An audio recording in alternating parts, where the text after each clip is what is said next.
Hello. Hi, Pratish. Do you know if JP is joining?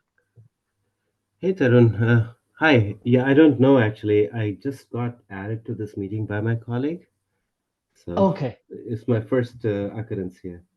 Okay. Okay. Sounds good. Just let's wait for a few more minutes. Yeah, Yeah. yeah, yeah. I'm Tarun. I work at LBL, and I'm helping with the board development for the OCP.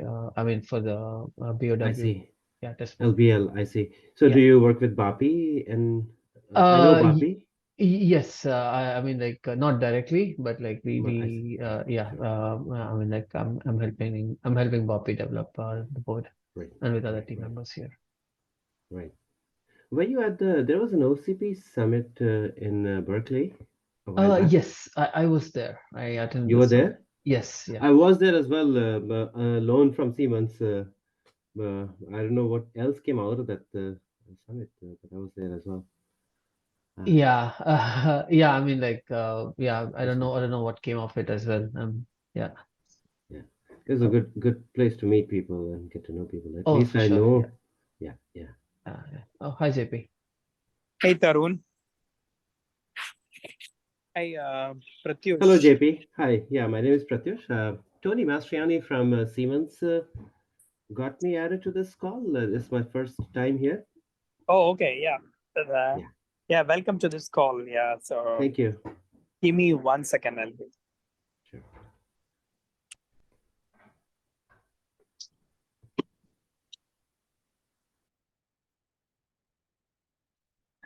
So, do you hear me now? Yep, we hear Yes. you well. Yeah. Okay, great, excellent, thank you. So, hi Tarun.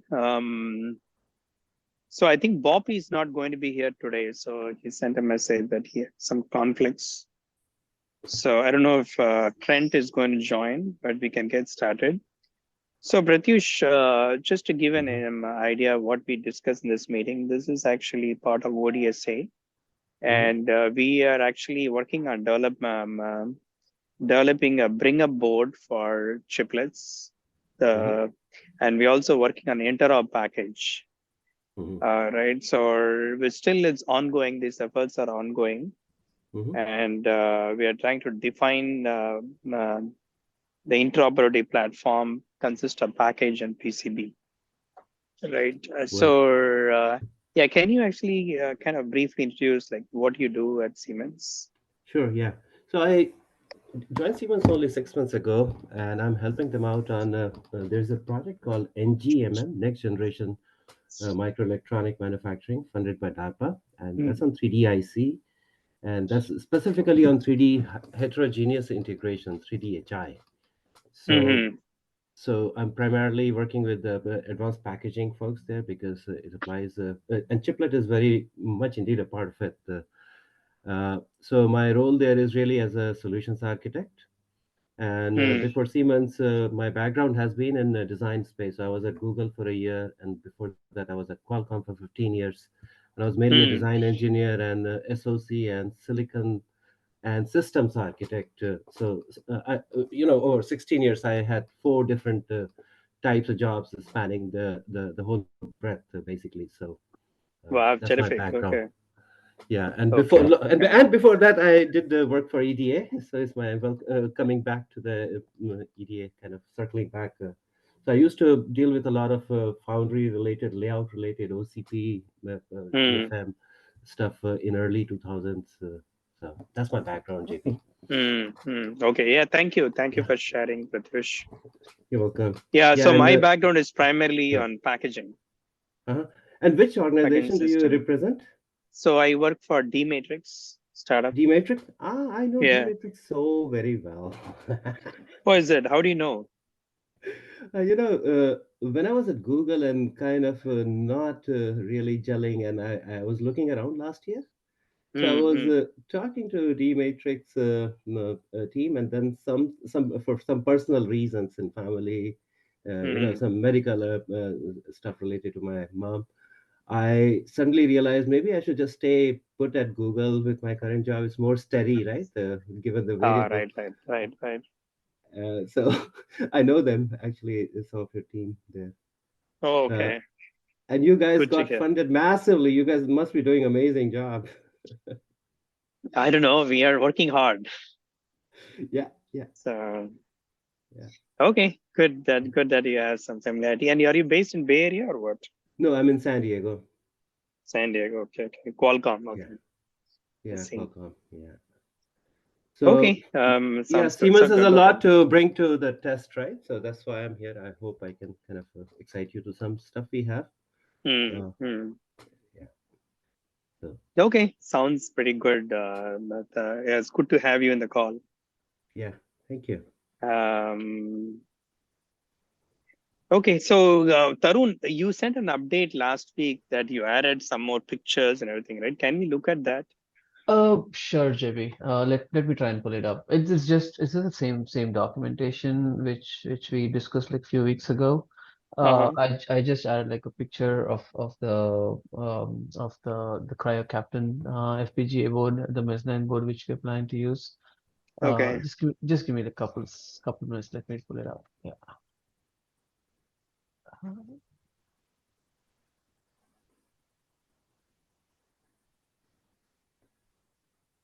Okay.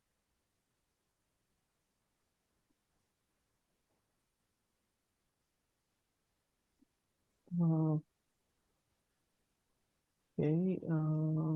Let me change share my screen really quick. Yeah.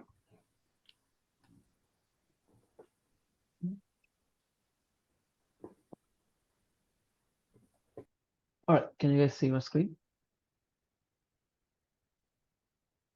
Um, yes, now we can see it. Okay. So to give context, it's basically it's a chip bringer platform specification document. There isn't much. It's just like basic introduction and stuff. I think it's best to like look at a small cartoon, and that will basically tell us like what's going on. So what we plan to have is is a motherboard with an FPGA mezzanine board and the DUT test board which anybody can design, and the motherboard and the FPGA board can be can be common. So what it does is like we're trying to assign like specification for like POW, and then like have like a common platform for multiple DOT boards. Basically, we are gonna also have like a bunch of ADCs and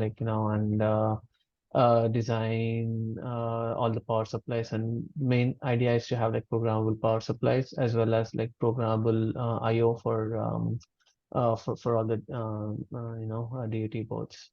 We can either use a Raspberry Pi or any other system to to communicate with the FPGA board and in turn the data board.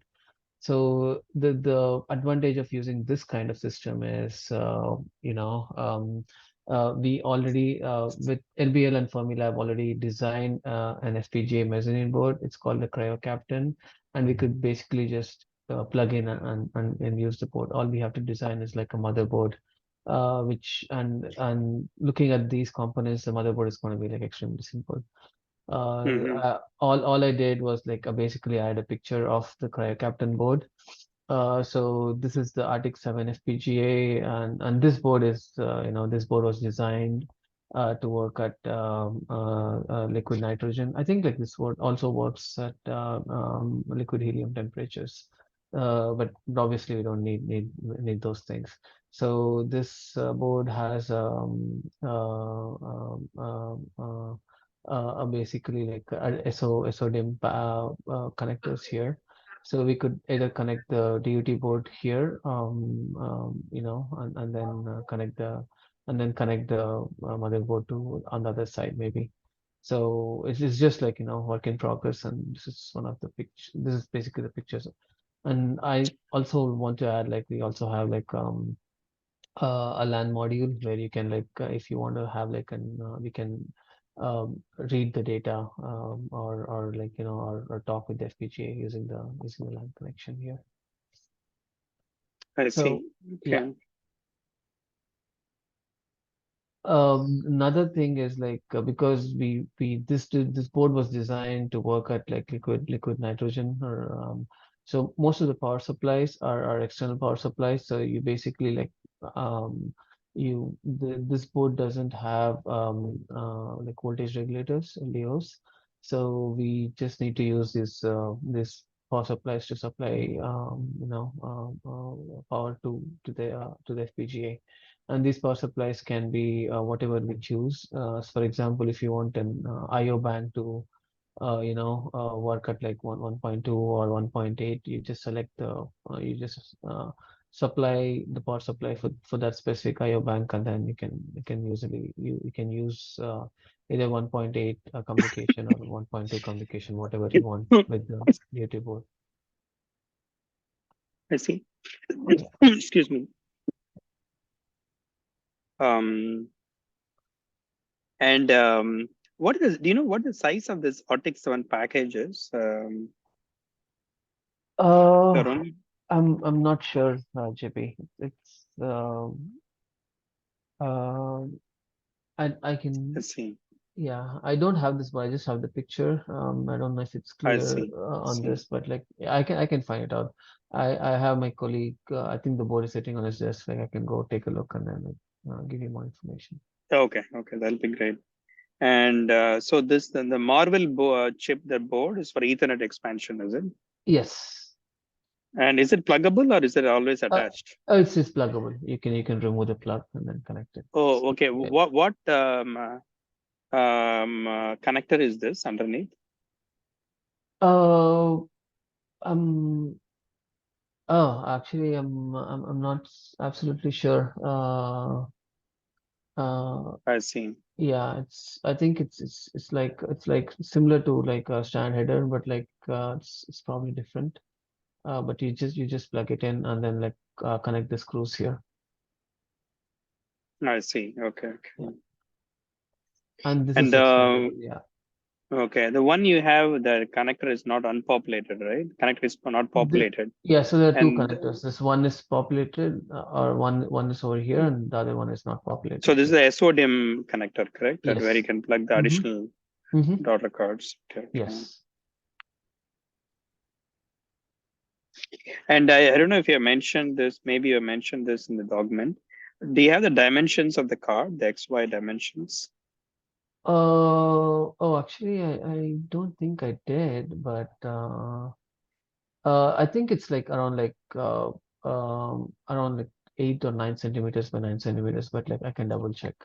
Yeah, can you actually mark that or write that in the document? Yes. All right. Like, Yeah. yeah, so what the dimensions are. Yeah. Let me put it. Yeah. Okay. Okay. I'll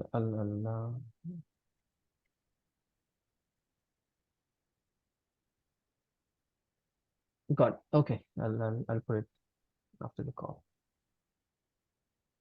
Yeah, that's all I have, JP. I mean, like, yeah, um, nothing much to be honest. Okay, no problem. Thank you for adding all this. Mhm. And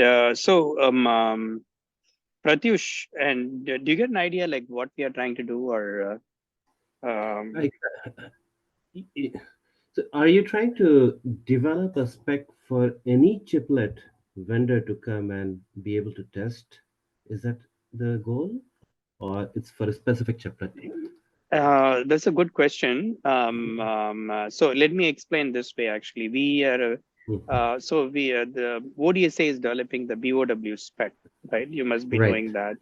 Yeah. So as a part of that, there are two companies developed the test chip for Yep. the BOW spec, right? One is Mm-hmm. D-Matrix, another is Blue Cheetah, Mm-hmm. and we want to test the interoperability between because these two chips are developed completely independently, and we Mm-hmm. want to test the interoperability. And for Right. that, we developed a package, Mm-hmm. right, where the dice can sit on one package. Right now, they have their own. Each of these companies have got their own test chips, right? Right. But won't allow us to do interoperability testing. So we designed a kind of a single substrate that where both dies can go. And Right. in order to bring up that platform, that package and the chiplets, Mm-hmm. we need a board. right? I see. So the whole Mhm. effort started with this effort that we need a bring up board for our interoperability package. So Uh, something on that line was demonstrated in one of the summits or conferences, right? Already or not? um, The bow interface itself was demonstrated between the two companies or Correct. not yet? No, we have not. The bow interface Oh, is demonstrated individually, but individually. not the Okay, interoperability between two that's not there. companies is not demonstrated yet. And that's where the first time this the common substrate as intended comes into play. Oh, Uh, Sorry? so when they did individually, did they put two of their dies together in a package, and or they just put a single die and Single just die. No, expose they put two of their own dies, like blue two of cheetah, their then own they dies? did I see. two of their own I see. dies. Blue D matrix, they got two of their own dies, I see. and then Symmetric they tested loop it. back. Yeah, symmetric. Yeah, Right. exactly. So now Yeah, that you're configuration worked. We want to put this to the two different dies. right. So now basically, so you're designing right now to that specific package between the two companies, right? For that package. Yeah, so, Yeah. that's a good question, actually. So what Tarun was explaining earlier, the block diagram, is Yeah. actually that is kind of what we are developing is kind of generic. So it's I very see. modular, and there is a DUT board there, right? Hmm. That board will be different for different chiplet or different test chip configuration. You just have to you don't have to develop the whole platform. The platform Right. consists of power supplies, control CPU, and other clock generator, reset, and other components to it, right?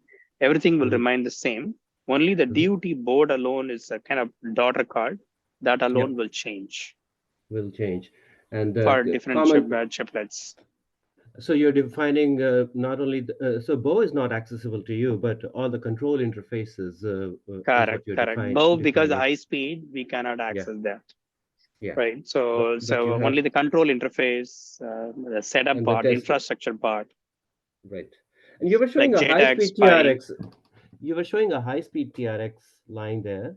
Is that for high speed test input output? Where is that in Tarun's block diagram? Yeah, Yeah. that's for Can future you development. Yeah, but can you So show that right again? now, Yeah. so most yes. of the test will be for the bow. Is it BIST? And is that why you don't need to vector in a lot of, you don't have to test vector in? It's only control you're showing? Let me see. If you bring up the block diagram.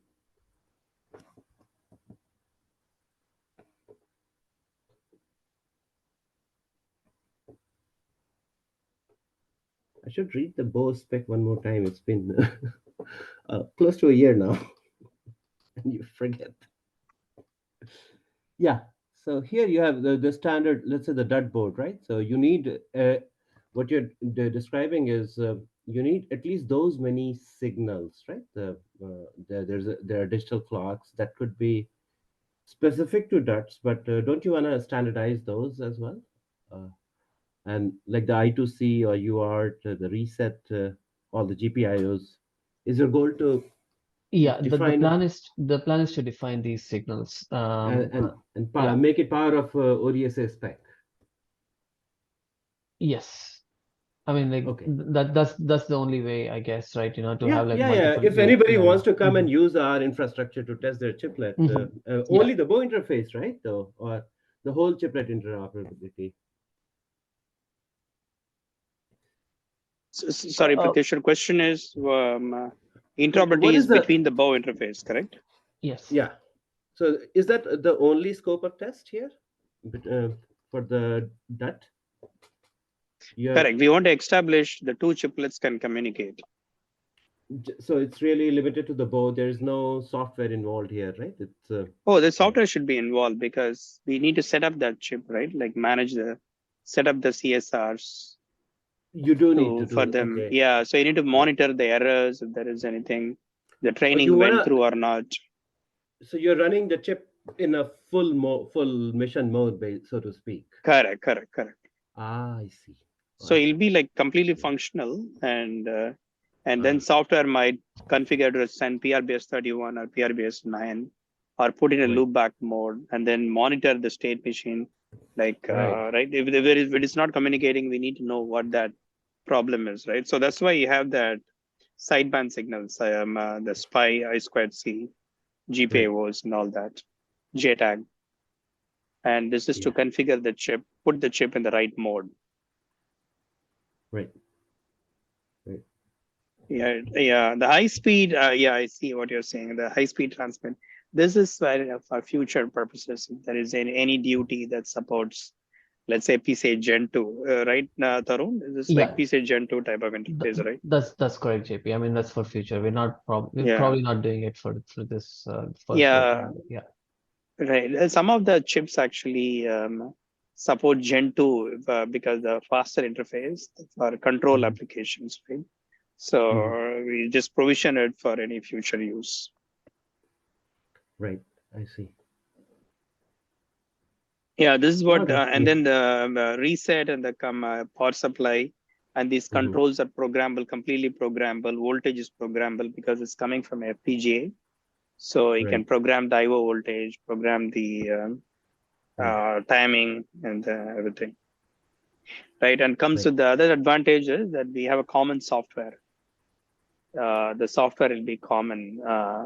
It's done in open source, so the Mm. software can be shared. If one company develops it, they can put that and then share across companies. Over time, we expect to grow a bigger software library for control interface.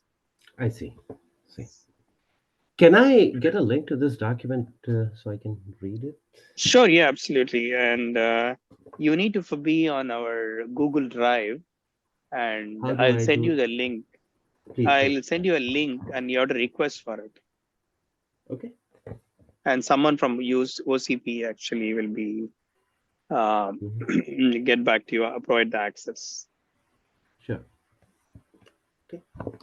Yeah, let us know if you have any suggestions and any Yeah. inputs, so we can take care of that in the design. Sure. Yeah. Yeah, I mean, we are Thank still you. in the very initial phases, so it's like any suggestions are most Yeah. welcome. Yeah. I was an IO architect, right?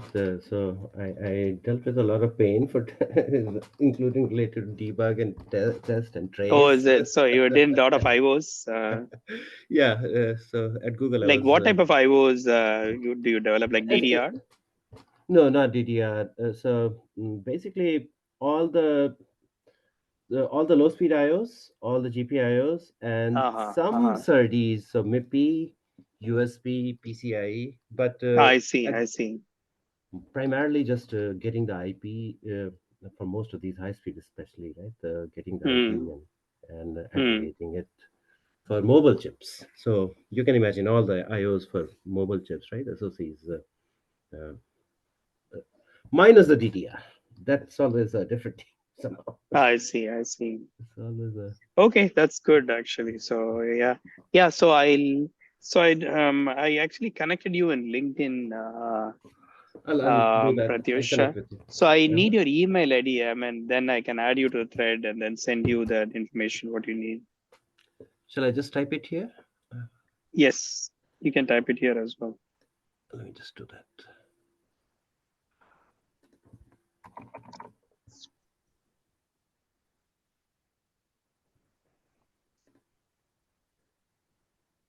So do you work on 3D ICs?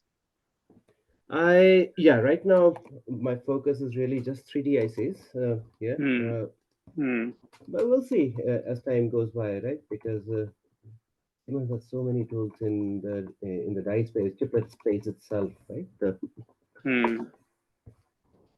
I put my email in there, and as you can see, I'm still in the .ext contract mode. I'll soon be I rolling see. over full time. Uh, I see. I see. yeah. Um. So I did work on Okay. 3D IC previously at Qualcomm. We developed a hybrid bond-based wafer on wafer stack. Uh, We did a couple of test chips at 1.4 micron already in 2015. okay. Okay. Wow. 2015. Yeah, yeah, but Wow. Wow. it's 3D has many, at least for big volume commercial space. 3D has as yet unsolved challenges. That's why I can't Hmm. be. But for specific low volume high margin applications, it's a very good technology. Okay, so 2015, hardly any people heard about hybrid bonding.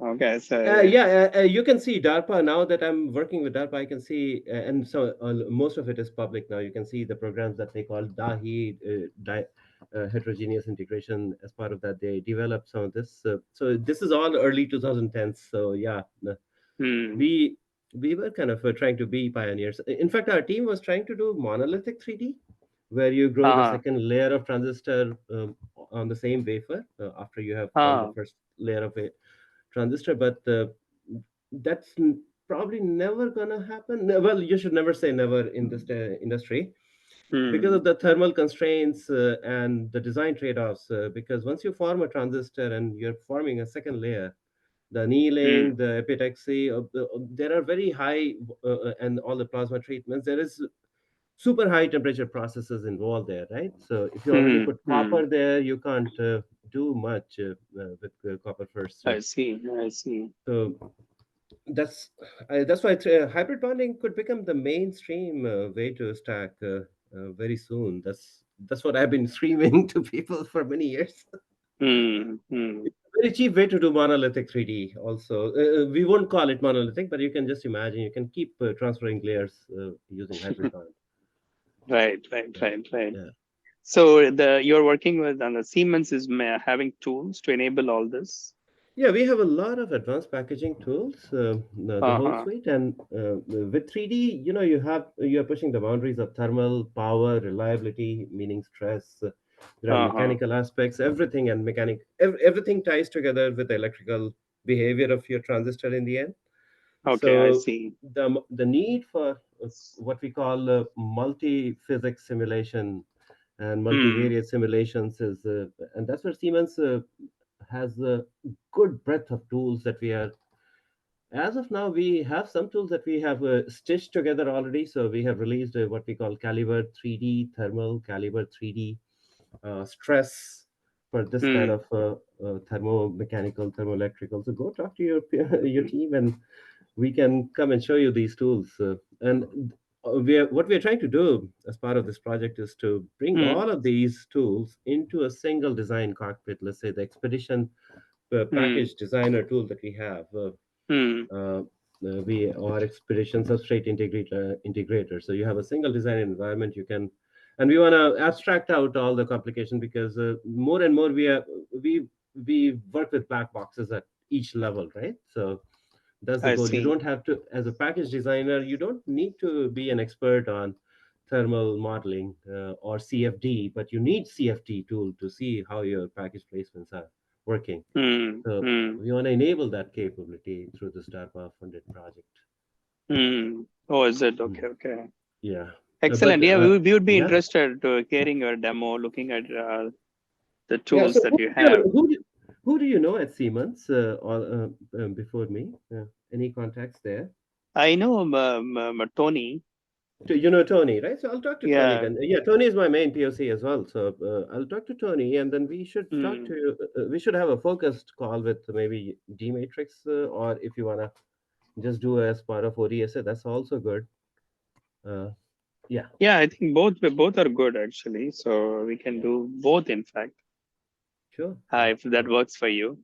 And yeah, let's yeah, get yeah. started. Russ. So I have your Yeah, email address. I'll ping you yeah. and first I'll send you the connect with you. information for Google Drive, and Yeah, then we'll go from there. right, right. And then what we can do here, because the 2.5D test and all the 3D test has many open challenges. You can't access Uh-huh. for hybrid bond, right? At 1 micron, you can't do wafer sort. Right.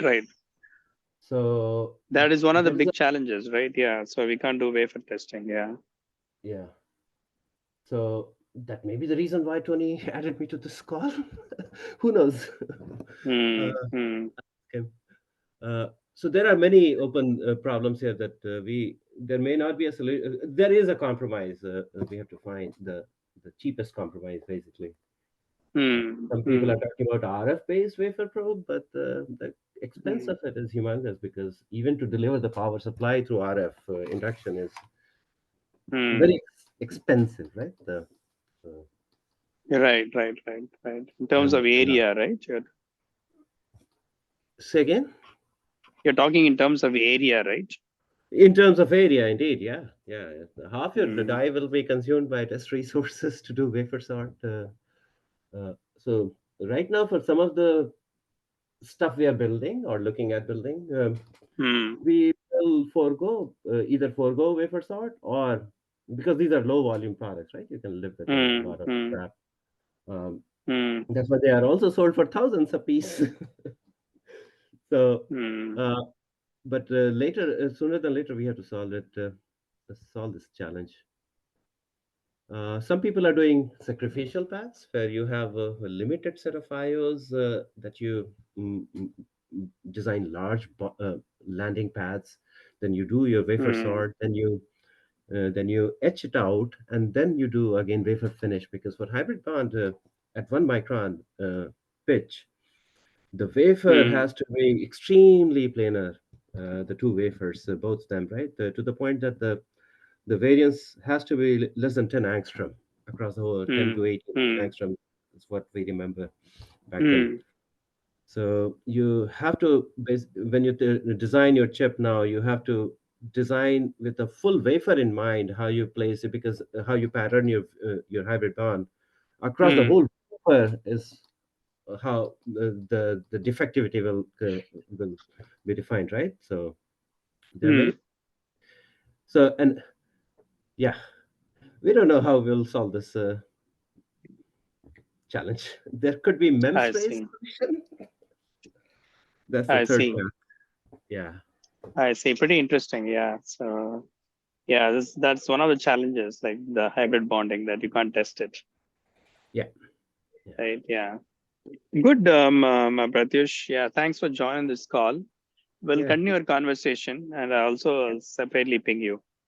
yeah, yeah. And think about these problems, and somebody will someday come up with something very simple, and we'll all sigh relief. Yeah. Thank you, Sure. JP. Yeah. Thank you, Tarun. Yeah, Yeah. Sure. great. Yeah. Yes, yeah. Yeah. So Tarun, is there anything else? Sorry for keeping you on calls or. No, it's fine. I mean, it's a very interesting conversation. So yeah, nothing else, JB. I think we could. Okay, I think let's touch base with Boppy when he's here for the next agenda. So, and then we'll. Pratish, do you know Boppy? I know Bapi very well, actually. Yeah, Oh, awesome. Okay, very okay, closely. So yeah, I know him. okay, awesome. Okay, so he couldn't be there, but next week he'll be there. So we'll touch base more next week. Yep, yep.